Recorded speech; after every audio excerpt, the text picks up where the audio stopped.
Sveiki, garbūs kanalo žiūrovai. Šiandieną mes kalbiname žinomą Lietuvoje žurnalistą, publicistą, visuomenės veikėją, istorijos tyrinėtoją Vidmantą Valiušaitį. Labadiena, gerbiamas Vidmantai. Labadiena. Jūsų kelionė ir pažintis su ponia Nijole. Jūs vykote Jungtinės Amerikos valstijos. Priminkite aplinkybės. Jūs vykote specialiai dėl jos, ar jūs turėjote dar kitą tikslą? Taip, mūsų pažintis truko turbūt 15 metų. Mes vykome, kada jau taip tokiam plačiam interviu, manau, kad su ja susipažinau anksčiau. Jau aš tada vykau kaip pas pažįstamą žmogų ir kur žinojau, kad ji turi ką pasakyti. Tai mes vykome filmavimo grupę, kuri rengė filmą, dokumentinį filmą Pavergtųjų sukilimas. Tai buvo Birželio arba Lietuvos sukilimo 41 metų 60-mečio proga. Ir ten tas filmas buvo pradėtas filmuoti. Dar mes, kaip sakant, ne tai kad laiku, bet gal buvo paskutinis momentas, kada dar mes įrašėm keletą svarbių pašnekovų liudininkų, taip, kurie patys dalyvavo tuose įvykiuose kaip sukilėliai arba kaip liudininkai. Tai Nijolė, aš jau žinojau, kas ji tokia ir taip sakant, mes pas ją 2010 metų gruodžio 15 dieną įrašėm tokią, ten kelių valandų didelį platų pasakojimą. Aišku, pradėjom nuo to, ar kaip jį prisimena 40 metų Birželio 15-ąją, reiškia okupacijos dieną. Ir mes nuo to pradėjom tą visą pasakojimą vyniot ir žodžiu, perbėgom per visą jos gyvenimą. Ir šitoj mano knygoje Juozas Lukša Daumantas žmonos Nijolės prisiminimuose ir amžininkų liudijimuose, tai būtent tas interviu yra iššifruotas, paskelbtas. Ir ten yra daugiau medžiagos su Nijole ir ji labai plačiai, kaip sakant, ten pasakoja ir apie savo pažintį su Lukša ir taip sakant, tą trumpą vedybinę savaitę. Jie tik vieną savaitę galėjo, taip sakant, pasidžiaugti. Ir paskui 5-6 metai laukimo. Kaip jie atsiskyrė 50 metų rugpjūtį, tai ji nežinojo, koks likimas ištiko Lukšą. Jinai sužinojo tik tai po 6 metų išsiskyrimo ir 5 metų po jo žūties. Sužinojo iš kongresmeno Kersteno. Taip. Tai iš tiesų jauna mergina, kuri patyrė gyvenime tikrai labai daug. Atėjus Raudonai armijai turėjo trauktis ir galų gale susirgo plaučių džiova, kiek žinau, gyveno Paryžiuje, gydėsi ir tenai susitinka jinai su Juozu Lukša. Ir žinot, kada galvoju aš apie to žmonės, mane tikrai negali nejaudinti tos aplinkybės, jisai galėjo niekur nevažiuoti, pasilikti vakaruose, savo sėkmingai gyventi, susikurti savo gyvenimą, bet jam labiau rūpėjo turbūt vis tik tėvynė, čia gyvenantys žmonės ir noras perteikti informaciją vakarams, kas vyksta čia okupuotoje Lietuvoje. Turbūt tas noras vis tik buvo galingesnis, stipresnis negu noras būti ką tik apsivedus su jauna žmona. Ne, tai neįmanoma taip tomis aplinkybėmis būtų pasielgti tokio sanklodo žmogui kaip Lukša. Tai būtų, kaip sakant, išdavystė jo draugų, jis 2 kartus perėjo sieną. Pirmą kartą 47 metų gegužį. Taip. Nuėjo iki Lenkijos, jis turėjo toliau vykti, bet Lenkijoje susitiko su Deksniu, Jonu Deksniu, Deksnys sako, neapsimoka, aš viską perduosiu, duokit man medžiagą, čia ką čia rizikinga, dar vieną sieną kirst. Vat nebuvo aiškus, jau tada Deksnys kėlė klausimų rezistencijai. Atrodė, kad jis arba neperduoda, arba truputį atstovauja ne tai, kas vyksta Lietuvoje. Na ir kada jis grįžo nesusisiekė su vakaruose esančiais rezistencijos vadais, veiksniais, tai tada buvo antra misija, 47 metų žiemą, ir jau tada buvo partizanų įsakmus nurodymas patikrinti ir patį Deksnį, ką jis ten veikia, ko jis ten užsiminėja. Vat. Na tai žinot, čia buvo ne šiaip savo ekskursija, tai buvo sunkus prasiveržimas ir ten antrą kartą einant ten žuvo ne vienas jo palydovas.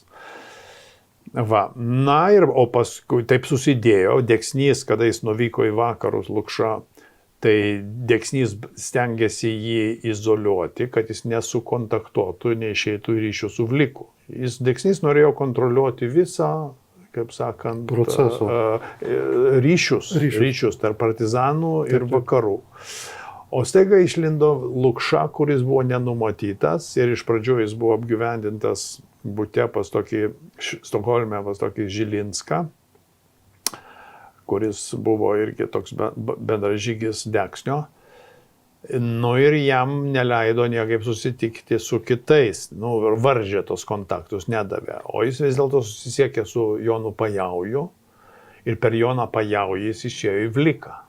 Tada išvijo Lukšą iš buto.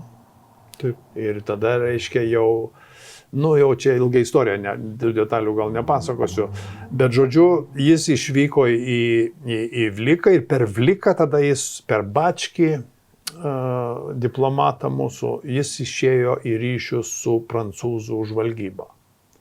Ir tai pakvietė prancūzai mokytis, taip sakant, žvalgybos mokykloje, jis tenais ir parašiutininkų kursus ir kitus lankė. Ir jie iš pradžių irgi planavo misiją, taip sakant, į Lietuvą. Bet paskui prancūzam, matyt, reiškia, ten gal buvo kaštai per dideli, ar ten galbūt jie ir tų kontaktų tiek neturi ir galimybių, ir jis perėjo pas amerikiečius.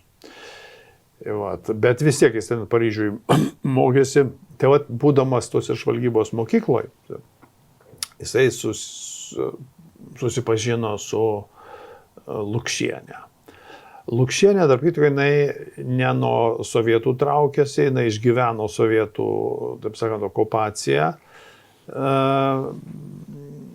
bet jinai išvyko 42 metais studijuoti.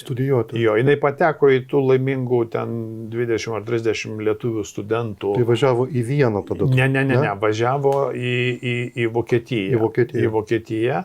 Ir Vokietijoje ten keliuose universitetuose jinai mokėsi, o paskui jau kada pradėjo bombos kristi ant Vokietijos, masiškai daužyti, tada jau jie traukėsi į Austriją, ten baisiai sudėtingom, pavojingom sąlygom, bet svarbiausia, kad ji tada nesirgo, bet nebuvo labai stiprios sveikatos, o jos sesuo beveik mirštanti buvo, reiškia, kurią turėjo gabent kartu savo seserį. O sesuo sakė, palik mane, reiškia, aš jau neišgyvensiu. O vis tiek nepaliko, išgelbėjo ir taip sakant, per tos bombardavimus, per nepriteklius, per badą, per kitą tą seserį išgelbėjo. Bet ji ten Austrijoje susipažino su tokia prancūzų šeima. Jiems tam tikrų padarė patarnavimų ir karo aplinkybėmis, nors jie buvo, reiškia, jau okupacinės valdžios atstovai, bet jie lietuviams jautė tam tikrą palankumą, jinai prižiūrėjo jų vaikus ir ten kaip buvo susižeidusi ta moteris. Jie pasiūlė, sako, gal tu į Paryžių po karo norėtum. Nu, ir jinai išvyko tokiu būdu. Ir tas susitikimas Paryžiuje su Lukša, tai buvo, nu, tokių atsitiktinių aplinkybių dėka, nes jie visai skirtingais keliais, skirtingom, kaip sakant, ten atvyko. Na ir ten užsimesgė va tokia, reiškia, labai laiškais. Nu, nes neturėjo galimybių susitikinėti. Lukša pats keisdavo gyvenamos vietas, jis ten ne vienoje vietoje apsistojęs, rašė laiškus irgi visokiom pavardėm. Tai dėl to, kad, nu, žinojo, kad tikriausiai juos seka ir galbūt domisi ir taip toliau, kad nepatektų į akiratį, nes ten po karo buvo pavojinga. Vis dėlto net toks kaip Kazys Škirpa, kuris buvo išlaisvintas iš vokiečių arešto, jis buvo internuotas, už spygliuotų vielų laikomas nuo 1944 metų birželio 10. Ir tada ir su prancūzų belaisviais. Ir užtat, reiškia, kartu ten buvo De Gaulio brolis, ten kiti aukšti karininkai, jie tokiom sąlygom, truputį kitom, ne visai tokiam, reiškia, kacete buvo uždaryti kaip Štuthofe, kad kalėjo lietuviai. Tai juos ten truputį pagarbiau traktavo, bet už spygliuotų vielų visi buvo. Ir buvo, reiškia, tie vokiški, reiškia, sargybiniai, gestapas ir gana brutaliai elgėsi. Tai juos tada visus su to pačiu statusu Škirpa pervežė į Paryžių. Ir paskui jis išvyko į Airiją, tai ne iš gero gyvenimo. Jis jautė, kad pradėjo lipti sovietai ant kulnų ir buvo visai eilė pagrobimų, ypatingai Vokietijoje. Iš Paryžiaus, aišku, sunkiau buvo, bet vis tiek pavojus tam tikras buvo. Tai Lukšos bandymai, taip sakant, nu, nesiafišuoti, nesieksponuoti buvo pagristi. Tai jie susirašinėjo ir užtat ta istorija labai liko dokumentuota, liko tie laiškai. Ir kaip tie laiškai, taip sakant, iškilo į viešumą. Aš paklausiau Nijolę, sakau, nu tai kokiom aplinkybėm, sakau, kaip čia ta pirma laida buvo Amerikoje išleista, pirmiausia, jie Amerikoje. Nu tai sako, kai buvo 25 metų Lukšo žūties minėjimas Amerikoje, tada Lietuva okupuota buvo, pas mus negalėjo būti nieko panašaus, tai ten, nu sako, mane pakvietė į tą minėjimą. Tai galvoju, ką aš darysiu. Ką sako, aš verksiu, ar ten, sako, nu, žmonės pradeda dainuoti partizanų dainas, tai man, sako, graudu, aš negaliu būti, sako. Na, galvoju, aš gal pasakyti, ką, sako, aš paimsiu, sako, ką nors iš laiškų paskaitysiu. Ir tada pirmą sykį paskaitė keletą laiškų. Ir tada žmonėms labai patiko. Nu ir atsirado, ten buvo turbūt ir spaudoj paskelbta, ir atsirado leidėjas, kuris sako, dok, gali man juos paskelbti. Ne. Nu ir iš tikrųjų Amerikoje išleido tą knygutę. Vat, o paskui dabar atsirado, pasirodo, nebuvo žuvę ir Nijolės laiškai. Ir čia dabar to diplomato Simučio dukra Laima Vincė, jinai, reiškia, sukomponavo ir, taip sakant, išėjo labai pilna, graži knyga, susirašinėjimas, dialogas visas matosi. Tai va čia viena iš tokių mūsų nuostabių meilės istorijų, kurios jaudina. Kur jaudina. Tai matot, reiškia, jeigu šiaip būtų meilės istorija, tai nieko, taip sakant, nedaug ką pasakyti. Daug žmonių myli, daug kilnūs jausmai riša, bet čia buvo ta, kad jie, reiškia, jis turėjo čia pat ryžtis tai aukai. Čia pat ryžtis tai aukai. Tai aš kada prašiau jo, sako, nu papasakokit apie tą gyvenimą. Nu, sako, tai mūsų buvo tik tai naktis ir rytas. Po vestuvių.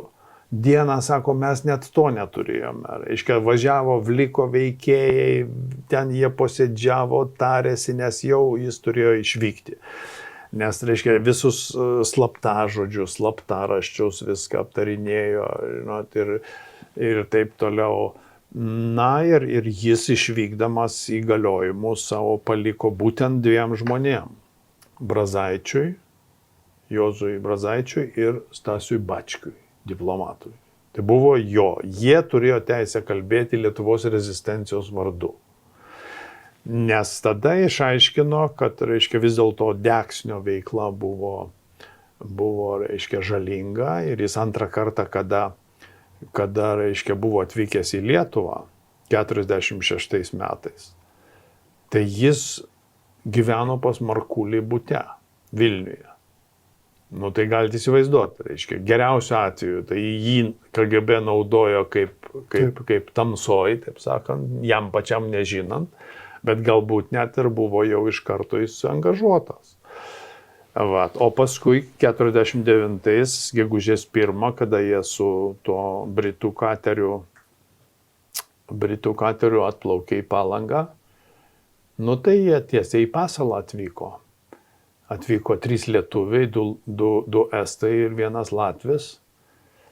Ir tarp jų buvo Piplys, Lukšos bendražygis, su kuriuo jie perėjo sieną 47 metų gruodžio mėnesį. Ir būtent Piplys ir ryžosi vykti todėl, kad vyko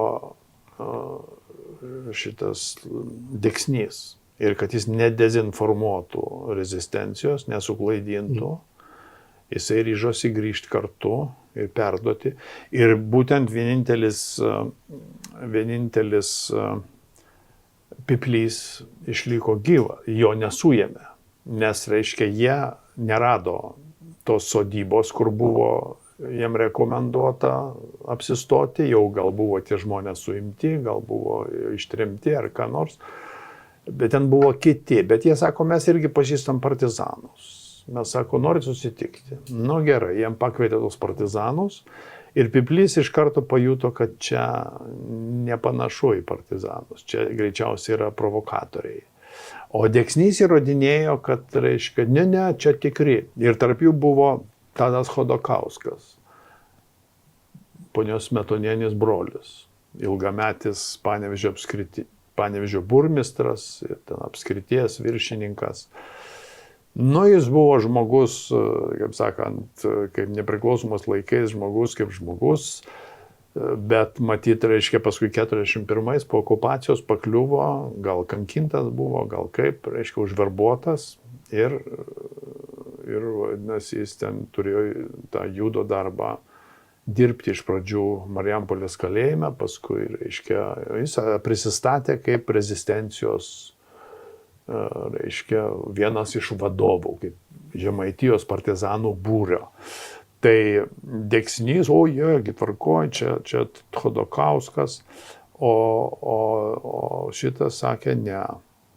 Ir kada buvo antras susitikimas jau, kada juos suėmė visus, Latvijas, tiesą sakant, jis nudrožė tiesiai. Latvijais nebėjo, bet tas irgi buvo KGB agentas. Tai Piplys sakė, vyrai, būkite atsargus, bet aš neisiu. Na ir, o jie nuėjo, tai tada jis paklausė, jis išgirdo 2 šūvius. Piplys. Vienas buvo 6 mm, kitas buvo 9 mm, reiškia, pistoleto.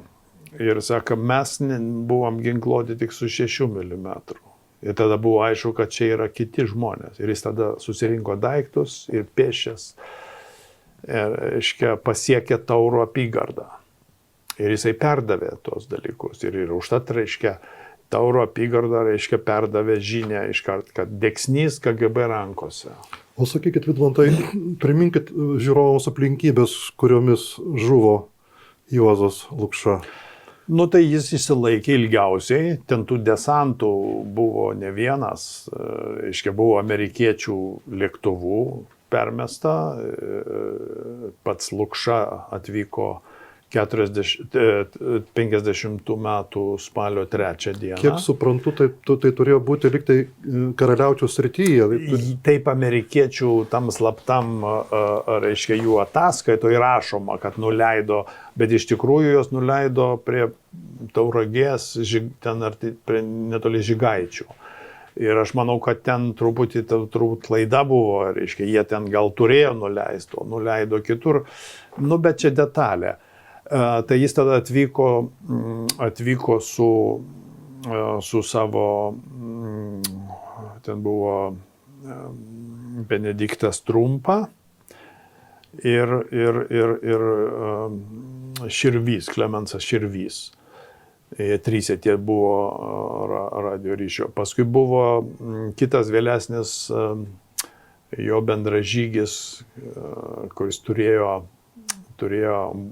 Julijonas Butėnas. Labai irgi įdomi asmenybė, labai gabus žurnalistas, irgi poliglotas, kalbų mokėjo, intelektualas, kuris irgi atidavė auką rezistencijai iš išeivijos. Išeivė grįžo čia kovoti. Tai va, bet paskui buvo daug Britų žvalgybos, Mi-6 ten organizacijos, kurie laivais per jūrą siuntė iš Švedijos. Tai šitie visi buvo susemti iš karto, jų laukė, arba net su agentais tiesiai iš anos pusės plaukė. Tai žodžiu, kai kurios nušovė vietoje ant kranto, kai kurios, reiškia, suėmė, ten buvo toks Pešlotas ir Leichmanas, Algirdas Leichmanas, jie nesutiko užsiverbuoti, tai jo sušaudė, sunaikino, o paskui kitus du, Zigmas Kudirka ir šitas dar vienas, jie vadinasi, pakliuvo į MGB rankas, jos užverbavo ir jie paskui dar iš šitos pusės siuntė pranešimus, klaidino ir vakarų žvalgybas, ir rezistenciją. Ne rezistenciją, bet, kaip sakant, politinę vadovybę, kurie galvojo, kad čia girdi jie rezistentų balsą, o čia KGB balsas buvo. Tai tokia istorija. Tai Lukša išsilaikė ilgiausiai 9 mėnesius. Ir paskui buvo įviliotas į pasalą, būtent draugo, su kurio Paryžiuje kartu mokėsi. Tai buvo Jonas Kukauskas. Kukauskas 51 metų rugsėjo 4 dieną. Taip. Jis, reiškia, ten ėjo, manė, kad jau šitas žmogus, jis buvo atsargus, jis, aišku... Tarp kitko, Kukauskas liko paskui gyvas? Jis liko gyvas, jis padarė, taip sakant, tokį viešą pareiškimą, pasmerkė visą savo veiklą, kaip tais laikais būdavo, žmogus turėjo susiniekinti. Ir parodė, kaip jis dirba gamykloje, nuotrauką įdėjo, kaip jis ten šlifuoja kažkokias tai detalės ir kažką gamina ir persitvarkė, tapo tarybinių piliečių. Ir taip toliau. Tai Jonas Omanas, jis paskui nufilmavo, dar kol gyvas buvo, jo pasakojimą. Kaip ten, tos aplinkybės. Jo, ten įdomus, jis klausinėjo visus KGB agentus. Kukauskas išgyveno iki mūsų dienų praktiškai. Jo, jis man sulaukė nepriklausomybės. Nepamenu dabar, knygoje parašyta, jis 94 ar panašiai kažkur tai mirė. Bet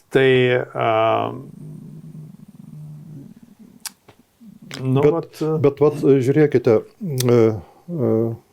mūsų prezidentas Gitanas Nausėda 19 metais lankėsi Jungtinėse Amerikos valstijose ir buvo susitikęs su ponia Nijole ir jie kalbėjo apie galimus Lukšos palaikų, apie galimas paieškas, šalia Garliavos, ant kažkur Kauno pamiškėse.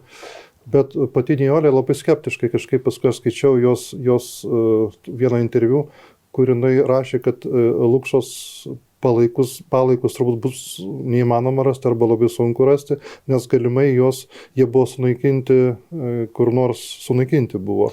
Tai čia prielaida tokia. Gali būti sunaikinti, gali būti nesunaikinti, nes tuos, kuriuos rado palaikus, Ramanausko Vanago, Taip. šito Našlaičių kapinėse.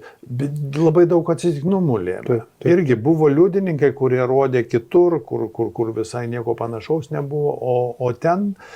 Tai taip, kad su Lukša irgi, gali būti, kad ir neras, bet gali būti, kad vėl koks nors atsitiktinumas.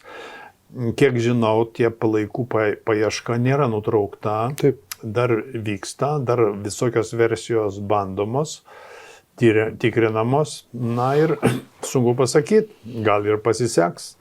Aišku, va toj knygoje, mano knygoje apie Lukšą, tai ten yra tas vienas interviu, kur jinai rašo, kur jinai sako, kad mano didžiausia svajonė būtų sulaukti dienos, kai atrastų Lukšos palaikus.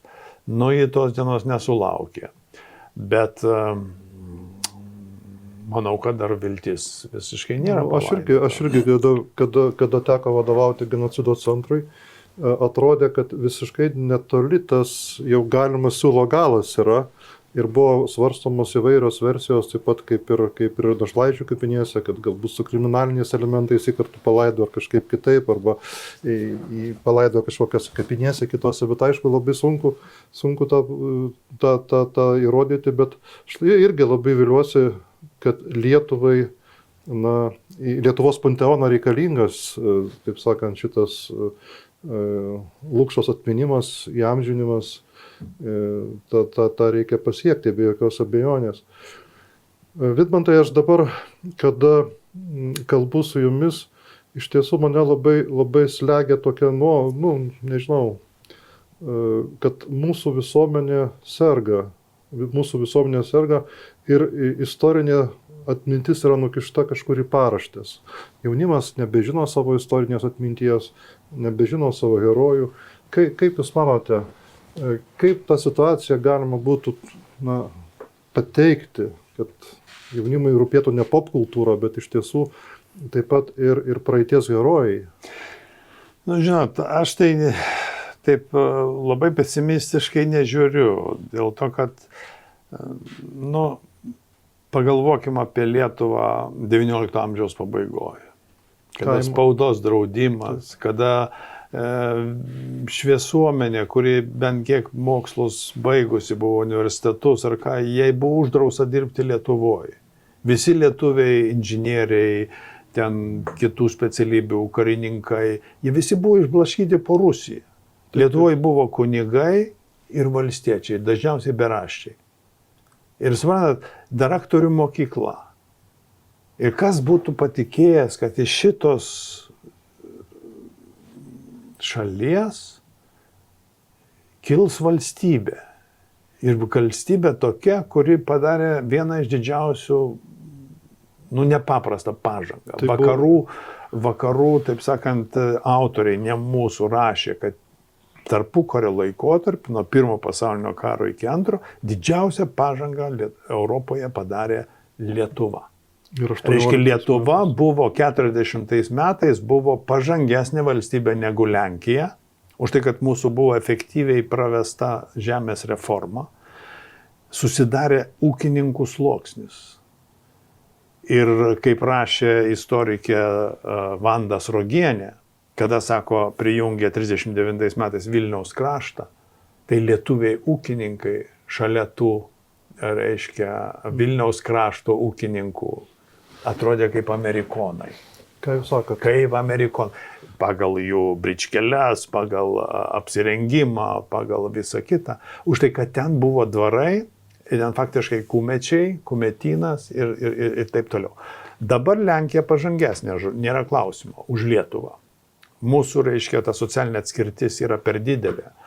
Ir dėl to manau, kad tas nusivylimas kyla, nes labai daug žmonių palikta už socialinio, taip sakant, orumo ribų. Bet žinot, tauta nėra kažkokia tai uola, jinai keičiasi ir gali keistis. Ir jeigu atsirandų politinė lyderystė, kuri tam tikrus kitus prioritetus išryškintų, tai aš manau, kad labai greitai labai greitai ta nuotaika pasikeis. Mes todėl, kad potencialą mes turime didelį. Vis tiek yra daug šviesuomenės, daug šviesių žmonių, išmintingų, išsilavinusių. Ir yra daug, kurie turi ką pasakyti, bet mes jų nematom. Jie viešai erdvėje nelabai įsileidžiami. Bet mes įvertiname globalizmo ir kosmopolitizmo, taip sakant. Nu, matot, tie dalykai ir pasaulyje nestovi vietoj, irgi keičiasi. Nu, vis tiek yra, aš kažkaip tikiu, kad yra kažkokia kritinė racionalaus proto, taip sakant, masė pasaulyje. Nu, nėra taip negali būti, kad visiška nesąmonė, kad mes pradėsim keisti daugybos lentelę ir 2x2 darysim 5. Tai yra tam tikri dalykai, kurie manau, kad, žinot, visokių buvo bangų. Nu, atsiminkite, kaip Stalino laikais buvo toksai Lysenko. Tai bandė pakeisti augalus. Augalus. Nu, tai irgi tada buvo baisu, kada jis buvo valdžioj ir kada jo žodis lėmė, kada galvas kapojo tiems, kurie nesivadovavo ir nesako, kad Lysenkos mokslas yra. Taip. Nu, tai ką, jie gavo kalėjimo, gavo tremties, reiškia, ir taip toliau. Tai aš manau, kad čia irgi yra tam tikrų tokių lysenkizmo požymių ir šiais laikais gali jų pastebėti visur. Tai vat, nesu taip labai pesimistiškai, žinot, sunkesnis metas, daug reiškia rezignacijos, bet jeigu būtų postumis, taip sakant, ir truputį atsigręžimą į žmogų, į visą kitą, tai ta nuotaika keistusi. Tai aš labai viliuosi, kad taip iš tiesų įvyks. O sakykite, sugrįžtant prie Nijolės, kokiam aplinkybėm jinai pateko Jungtinės Amerikos valstijas? Jinai padarė sėkmingą medikės karjerą, apsigynė daktaro disertaciją, vadovavo laboratorijoms įvairioms. Na, žinoma, ji liko iki galo visą gyvenimą dėkinga kongresmenui Kerstinui. Jūs žinot, buvo Kerstino komisija, komitetas kongrese, įkurta organizacija, kuri tyrė Baltijos valstybių okupacijos bylą.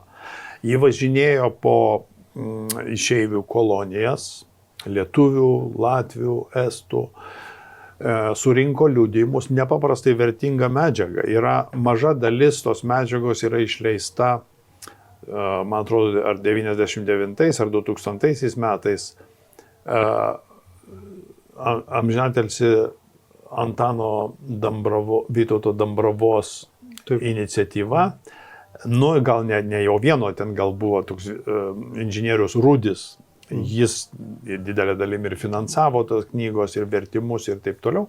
Bet tai yra labai vertinga knyga. Baltijos valstybių užgrobimo byla. Stora knyga, kokie, nežinau, 700-800 puslapių gal.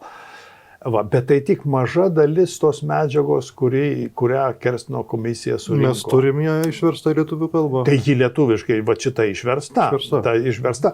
Bet aš esu savo straipsniuose naudojęs ir kitą medžiagą, kuri neišversta ir kuri dar yra, ten yra Milvokio universiteto bibliotekoje Amerikoje. Ir aš manau, kad mūsų istorikams būtina ten nuvažiuoti, susipažinti ir taip sakant, patyrinėti. Ten yra daug labai vertingos medžiagos.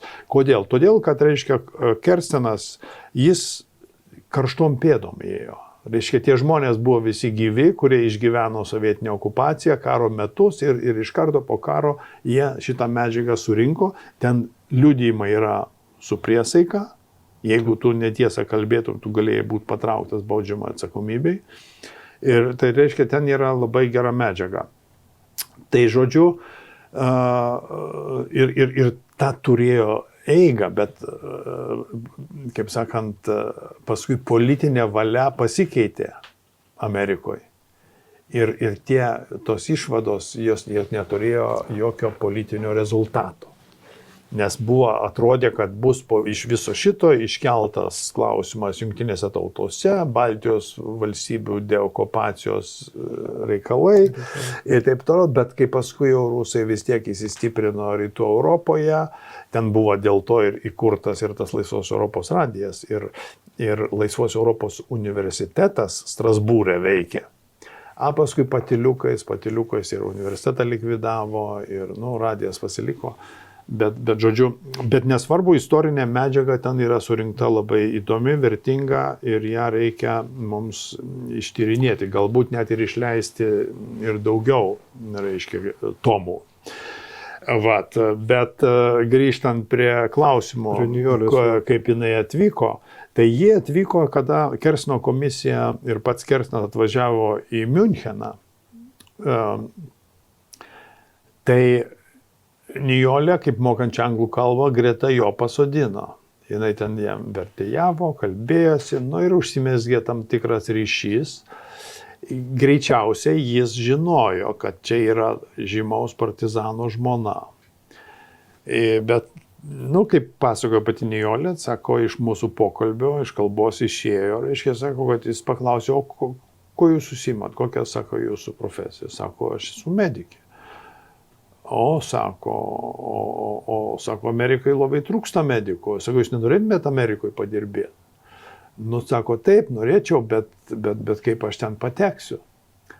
Ir jinai atvirai jam pasakė, kad, sako, aš sako, pasveikusi esu, reiškia, sirgau, reiškia, tuberkuliozę ir yra amerikiečių, reiškia, tos embargo uždėtas. Žmonės, kažkiek nežinau, ar 10 ar kiek metų neturi teisės įvažiuoti. Sako, aš pagalvosiu. Ir ten taip susidėjo aplinkybės, kad jis rado galimybės ir žodžiu, jinai atvyko. Ir po to jie bendravo ir iki pat mirties jie dažnai susitikdavo, paskui ir su vaikais. Bet žinau, kad Nijolė labai praktiškai iki pat mirties puoselėjo lietuvybę, jinai buvo propaguotoja tos lietuviškos idėjos. Ne, tai ne ta žodis, čia yra jos įnašas į Lukšos atminimo įamžinimą. Tai yra unikalus. Kai tik tai Lietuva paskelbė nepriklausomybę, jinai kasmet važiuodavo į Lietuvą ir, reiškia, Lukšos pagerbimo. Tai žinoma, kad jos ta tokia žavinga asmenybė, jinai, ir labai toks švelnus būdas, ji labai išpopuliarino Lukšą.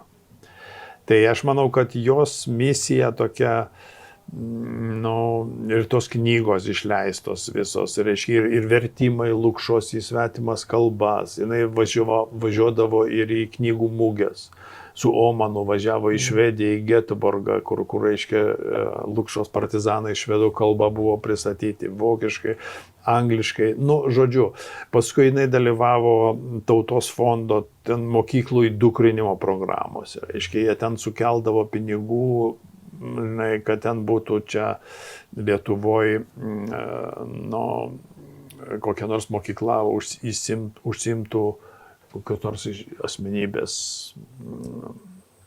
atminimo įamžinimu ir taip toliau. Ji buvo nepaprastai dosni, daug aukojo. Jinai kiek turėjo visokių studentų, moksleivių, kitų žmonių, kuriems tiesiog iš savo šeimos pinigų rėmė, mokėjo stipendijas ir taip toliau. Tai ji yra Lietuvai nepaprastai nusipelniusi asmenybė ir tikrai žmogus kokių retą.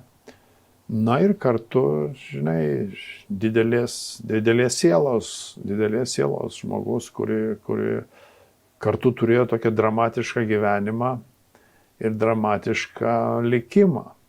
Ir tuose laiškuose yra parašyta, Lukša rašo, jie sako, jeigu kartais taip nėra, negalim. Aš sako, tikiu. Ir Lukšienė ištekėk, kad sako, gal pasiseks ir trečią kartą jam, reiškia, prasiverš pro uždangą geležinę.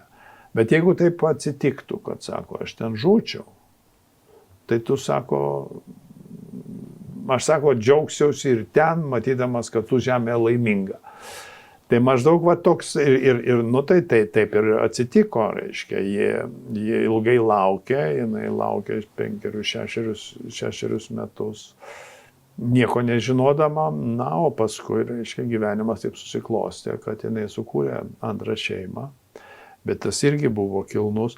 Tai ir tie laiškai, kada, tai sako, žinot, reiškia, kada aš pagalvojau, kad ar tos laiškus sunaikinti. Ir regis ir Juozo buvo toksai pageidavimas. Bet sako, aš jų neišmečiau, jūs padėjau.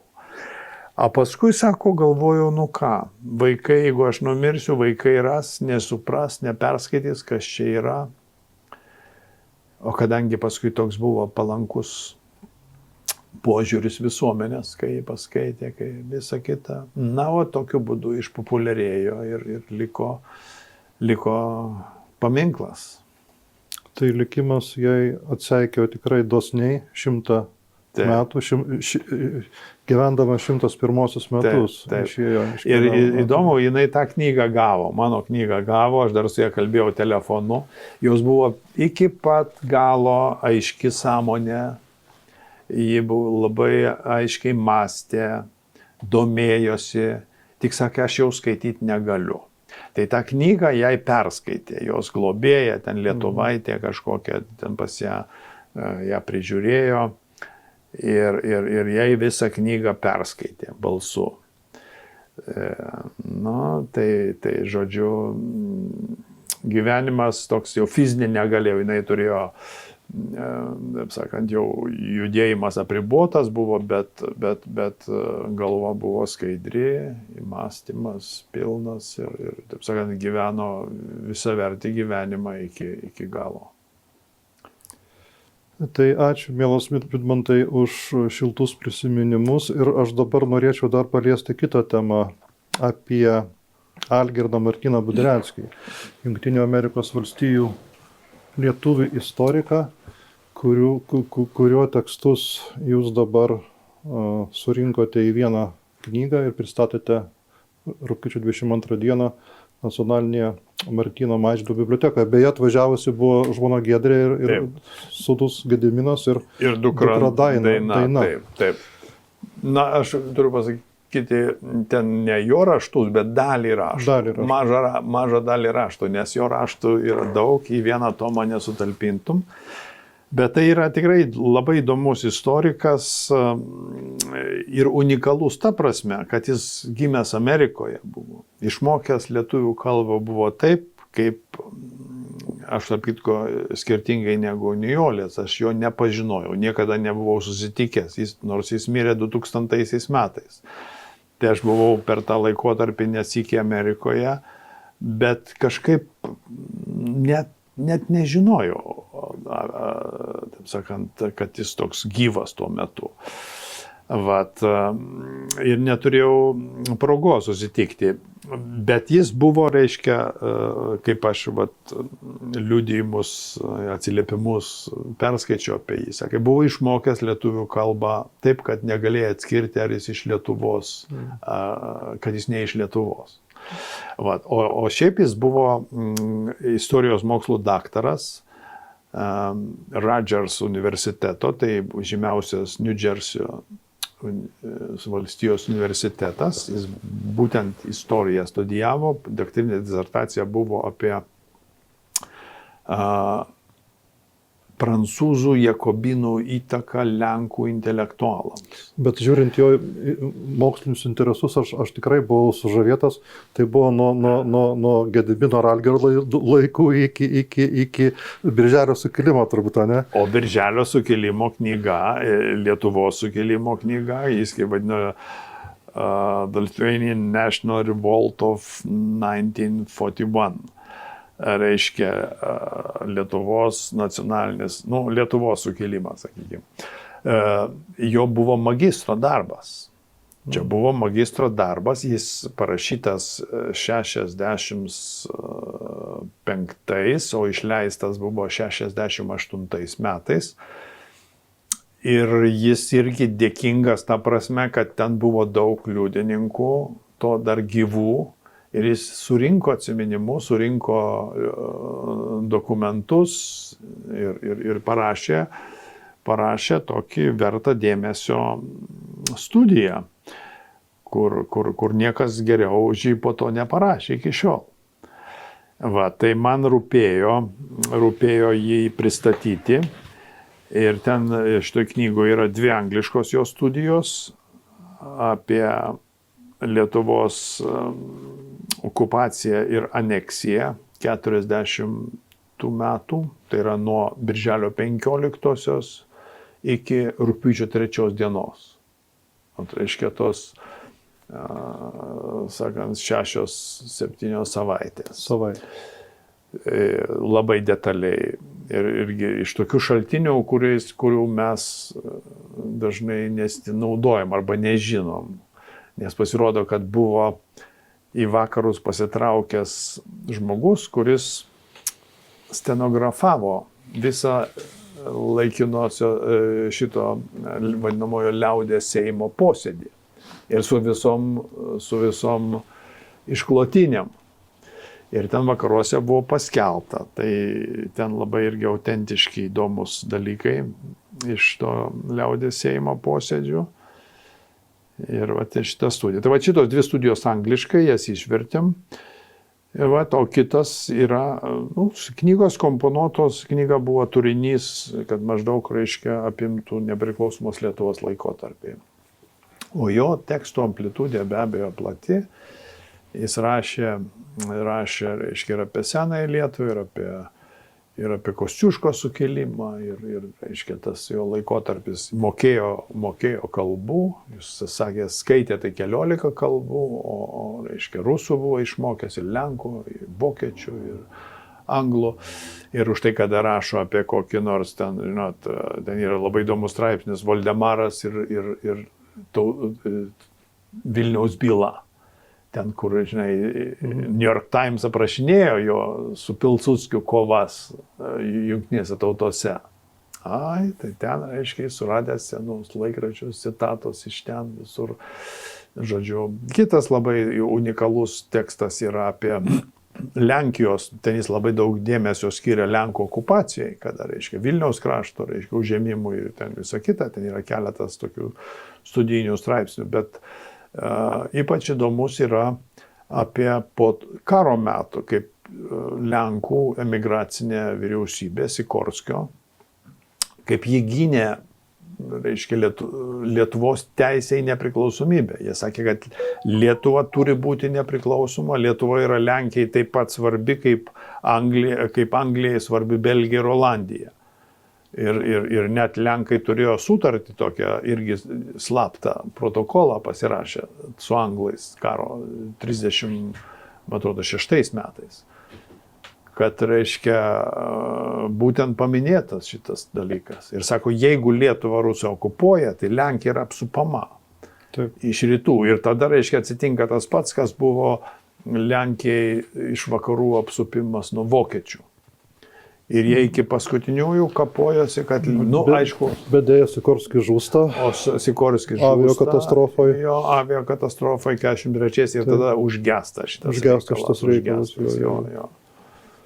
Nes jis, žinot, Sikorskis ten labai kietai reikalavo, jis jau buvo nebepatogus, jau net ir amerikiečiams, ir britams, ir Stalinas, reiškia, nesileido į kalbas. O jau Britai, matot, reiškia, jie bijojo, kad Stalinas nepadarytų su Hitleriu kokios separatinės sutarties, ką jau buvo padarę 39 metais. Tai jie gindami savo interesus, jie jau tada nusprendė, kad geriau reikia aukoti Pabaltijį, nes, Stalinas kietai, reiškia, šito reikalavo, be kompromisų, žinot, kai karo sąlygos, tai mes matom, kas Ukrainoje darosi ir kaip, reiškia, tos sąlygos, arba Izraelį dabar.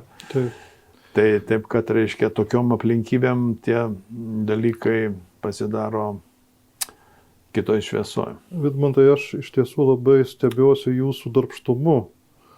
Jūs per paskutinius keletą metų padarėt neįmanomą, mano galva. Buvo vienas pristatymas po kito. Gal trumpai galite priminti mūsų žiūrovams paskutinius savo darbus, nes tai buvo praktiškai darbai pašvesti Birželio sukilimui, ne? Ne visai tik tai, bet tas, sakau, kadangi tas man laikotarpis yra įdomus, aš juo domies ir turiu daug medžiagos surinkęs, labai daug medžiagos. Aš dar turiu irgi daug, taip sakant, norėčiau ką padaryti. Tai tas COVID, reiškia, Jums išėjo nauda? Man išėjo į naudą, dėl to, kad labai galėjau susikaupti. Ir iš tikrųjų per paskutinius 3-4 metus parengiau 5 knygas. Tai buvo profesoriaus Kęstučio Skrupskelio Užpulti gynėmės 1940-41 metų įvykiai ir jų ištakos. Taip. Tai jis ima laikotarpį maždaug nuo 36 taip iki reiškia, karo meto laikotarpis irgi, reiškia, jisai žiūri į santykius, į žmonės, kurie paskui pasireiškia per karą, kokie buvo lietuvių žydų santykiai, lietuvių vokiečių, lietuvių lenkų, reiškia, lietuvių rusų.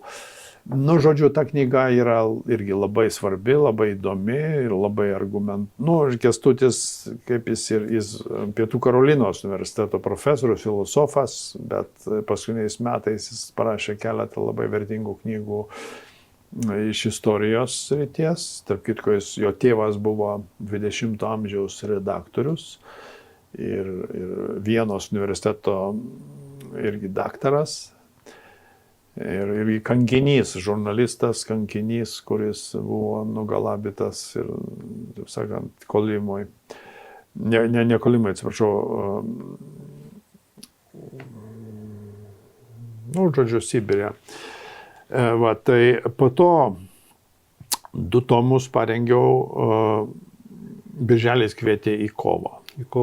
Birželis kvietė. Tai buvo sukilimo 80-mečio proga. Tai 1000 puslapių arba virš. 1200. 2 tomai po 600 puslapių. Tai vienas tomas yra vien tik šaltiniai, o kitas tomas yra iš 3 dalių. Pasisakymai politiniam lauke veikiančių žmonių, istorikų ir amžininkų. Tai reiškia tie, kurie tada gyveno, kaip jie rašė ir visa kita. Tai čia toksai platus darbas ir daug informacijos, kur galima, taip sakant, tą laikotarpį patyrinėti ne iš interpretacijų, bet iš faktų. O paskui, aišku, šitas Lukšos knyga. Ir Budreckis. Tokie. Paklausykit, kokią jūsų tolimesni, taip sakant, darbai. Jūs nesustosite, žinau, Vidmantai, palunksna pas jūs greita. Tai aš aplankiau ir turėjau progos padirbėti keliuose svarbiuose archyvuose, Vakaruose. Reiškia taip, tai buvo Škirpos archyvas Putname. Taip. Turausko archyvas Hooverio institute Kalifornijoje, ten Stanfordo universiteto. Ten gerai sutvarkytas, bet man truputį ten pritrūko laiko, ten gan didelis, dar būtų gerai ten dieną kitą, ne visas dėžės jau peržiūrėjau. Su Škirpos tai jau turėjau laiko. Čia Lietuvos archyvose irgi yra daug dalykų, kuriuos esu sukaupęs medžiagos. Tai turiu minčių, bet kol aš jos neįgyvendinęs, tai gal neverta kol kas. Pakalbėsim po to, kai bus. Aš tikiuosi, kad jūs vėliau taip pat atvyksite pasidalinti tą, ką padarėte, sakykime, vėlesnių laikų padarysite. Ir baigiant mūsų laidą, aš norėčiau, mielas Vidmantai, jūsų paklausti. Iš tiesų, kiek ir kaip gali, čia dabar vėl grįžtant prie Nijolės ir Juozo Lukšos, kiek ir kaip Nijolės ir Juozo gyvenimai ir likimai gali pasitarnauti auklėjant jaunąją kartą. Man tas labai svarbu. Kaip jūs galvotumėte, mes kažkaip galime to gražių pavyzdžių įdiegti patriotinius jausmus mūsų jaunai kartai? Nu, matot, toks moralizavimas ar būt brukimas, man nemanau, kad labai efektyvus dalykas. Gerai būtų, kad tas jaunimas pats atrastų tą, o baksnuot pirštu, va, žiūrėkit, kaip gyvena, o kodėl jūs taip negyvenat, ar ką, nu, tai kas iš to. Tai galėtų būti, čia žinoma, reikėtų labai talentingo kinematografijos talento. Vieni yra filmas, taip. Nu, bet jis, sakykime, nu, galbūt ne tas atvejis. Jis jau, kaip sakant, turbūt tos epochos, kurie jau nuėjo. Nu, taip. Jau šiandieną jis vargu ar ką bekalbėtų. Ta tokia partizanų keletą filmų mačiau paskutiniu laiku, meninių. Nu,